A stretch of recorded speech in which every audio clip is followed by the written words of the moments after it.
बेनजीर को 5 साल सजा दो। ये वो है आदमी, ये वो है जो पिछला नैब का चेयरमैन कमर जमान जैसा करप्ट आदमी उसको चेयरमैन बना के अपने केस बंद करवाए। इसके लिए अदलिया तब तक ठीक है जब तक अदलिया इसके साथ खड़ी है।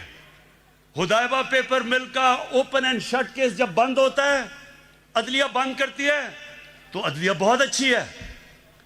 जब 5 मेंबर बेंच अदलिया का पैनमा के केस में इसको सजा देता है, तो क्यों निकाला करके दौरा करके अदलिया को बुरा भला कहना शुरू कर देता है? क्या पैनमा का केस जनरल बाजवा ने किया था?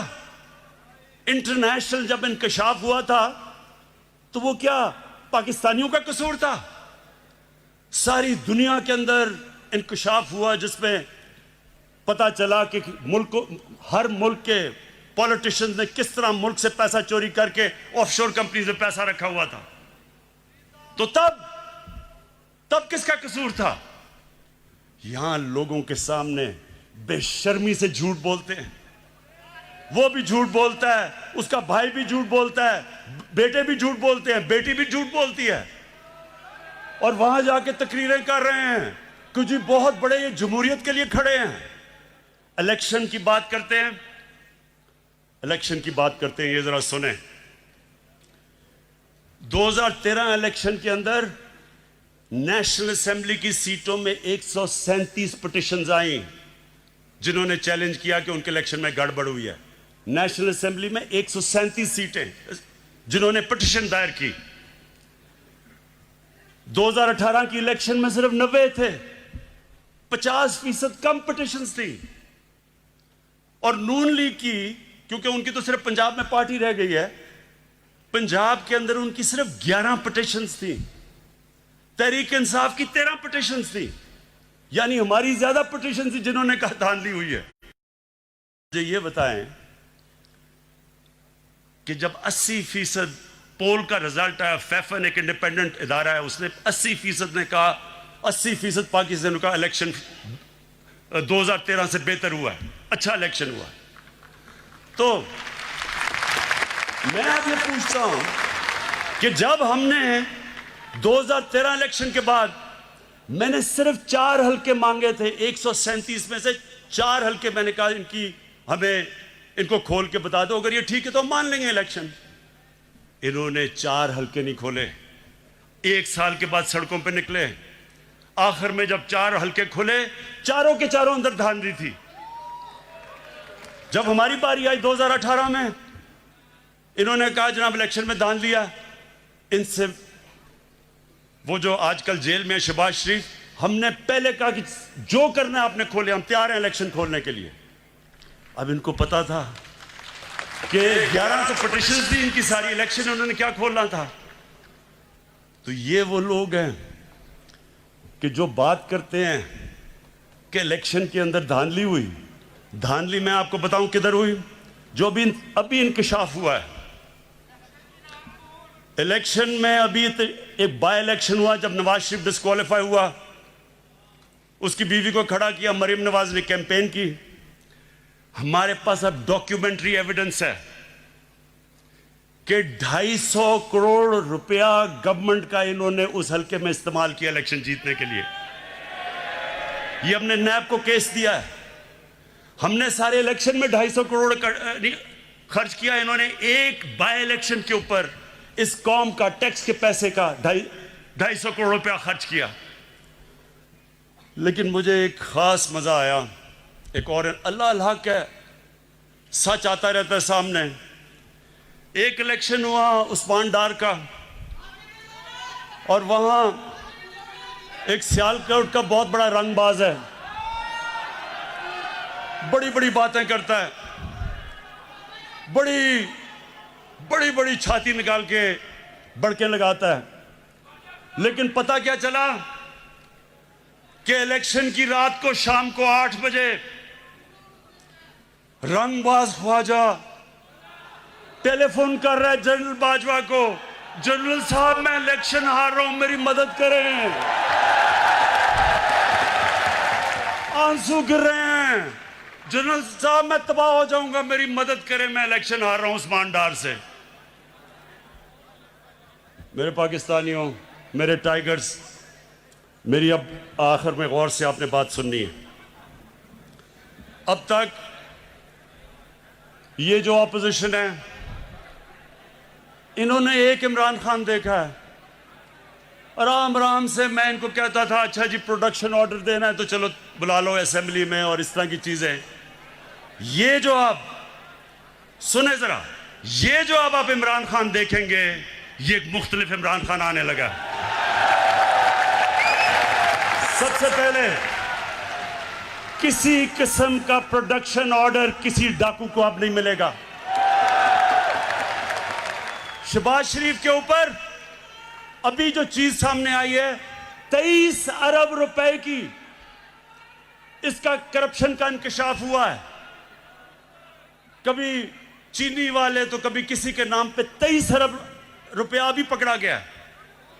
जब तक अदालतों में पूरी तरह यह जवाब नहीं देगा, कोई किस्म का इसको प्रोडक्शन ऑर्डर नहीं मिलेगा और ना ही किसी और डाकू को मिलेगा।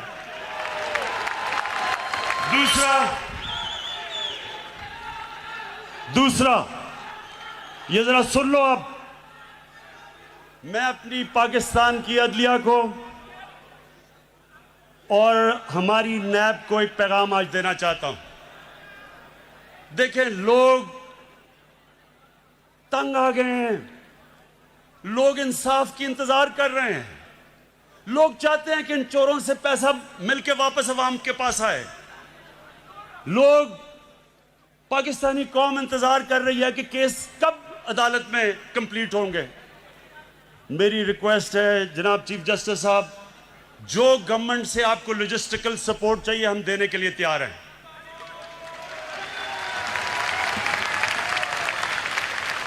जिस तरह की आपको हमारे से मदद चाहिए हम आपको देने के लिए तैयार हैं, लेकिन खुदा के वास्ते डे टू डे हेयरिंग करके ये केसेस खत्म करें।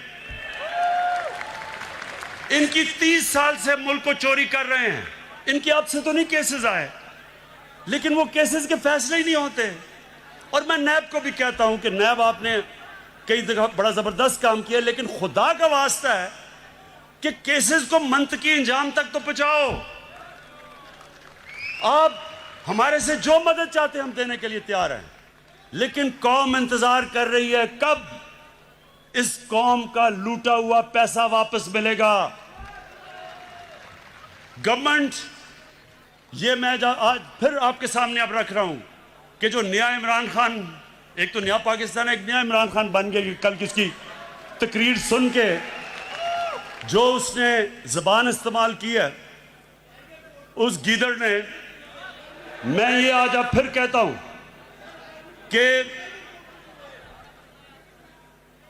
कि अब से कोई इनको वीआईपी जेल नहीं मिलेंगे, इनको आम कैदियों की तरह हम रखेंगे।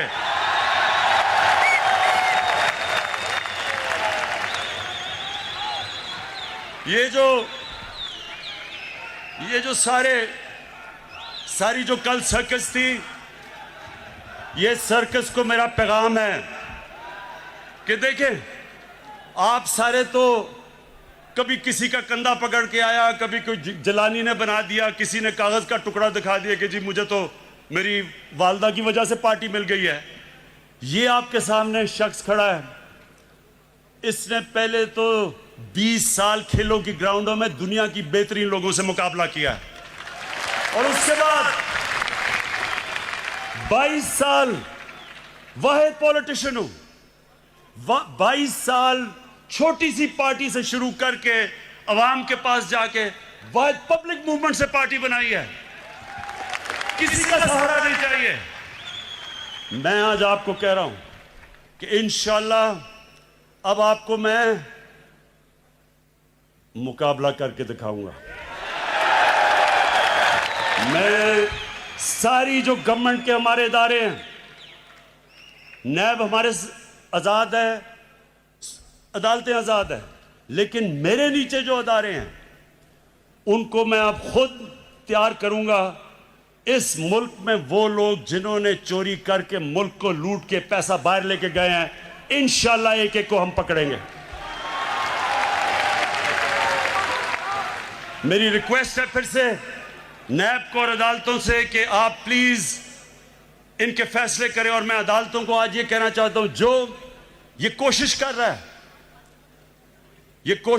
है अदालतों के अंदर इंतशार फैलाए, किसी जज का नाम ले रहा है, ये कोशिश कर रहा है फौज के अंदर इंतशार फैलाए, डीजी ISI और आर्मी चीफ की बात कर रहा है कि फौज के अंदर इंतशार हो जाए, ये कोशिश कर रहा है कि बाहर जो एंटी पाकिस्तान फोर्सेस हैं उनके अंदर ये नुमाया हो जाए, जिसमें इसको पता है कि जो इजराइल की और जो हिंदुस्तान की लॉबी वो अमेरिका में सबसे मजबूत है, उसको अपील कर रहा है। ये जो गेम खेल रहा है, मैं ये गेम सारी समझता हूं, मुझे सारी इंटेलिजेंस है ये क्या खेलने की कोशिश कर रहा है। और मैं इसको ये बताना चाहता हूं कि मुझे तो कोई फर्क ही नहीं पड़ता कौन सा आर्मी चीफ हो या कौन सा ISI का DG हो, मुझे तो फर्क ही नहीं पड़ता, क्योंकि मैंने तो कोई पैसे चोरी नहीं कर रहा या मेरी कोई बार जायदाद नहीं, मुझे तो खौफ किसी से नहीं है। लेकिन जो जनरल बाजवा ने जिस तरह इस हुकूमत की मुश्किल वक्त पे मदद की, जिस तरह उसने हमारे साथ, मैं ये कहना चाहता हूं आज हमारे साथ अभी कराची में मदद की जब वो बारिशें आ रही थी, जो हमारे साथ कोरोना के अंदर पूरी तरह मदद की, जो हमारे पास जब एक मुल्क पे पैसा नहीं था, 2 साल पाकिस्तान की फौज ने असल में अपने डिफेंस एक्सपेंडिचर पे कट लिया, क्योंकि उनको फिक्र थी कि पाकिस्तान के पास पैसा नहीं है। कभी ऐसे पहले नहीं हुआ। हर जगह सारी मेरी फॉरेन पॉलिसी को आज पाकिस्तान की फौज और जनरल बाजवा हमारे साथ खड़े रहे हैं। ये जो कोशिश कर रहे हैं कि हमारी फौज और गवर्नमेंट के बीच में दरार डालें या फौज के अंदर इंतशार पैदा करें, नवाज शरीफ, मैं तुम्हें अब ये आज सुन लो मेरी गौर से बात, आज से मेरी पूरी कोशिश है तुम्हें इस मुल्क में वापस लाया जाए, और तुम्हें यहां आम जेल के अंदर डालेंगे, VIP जेल नहीं होगा। गरीब आदमी लाखों की चोरी करे तो वो तो बेचारा जिन हालात में जेलों में रहता है, और जो अरबों पैसा चोरी करके बाहर ले जाए, बच्चे अरबों रुपए के घरों में रहें और वो जाके VIP जेल में ठहरे, तुम वापस आओ तो मैं देखता हूं तुम्हें हम कैसे रखते हैं।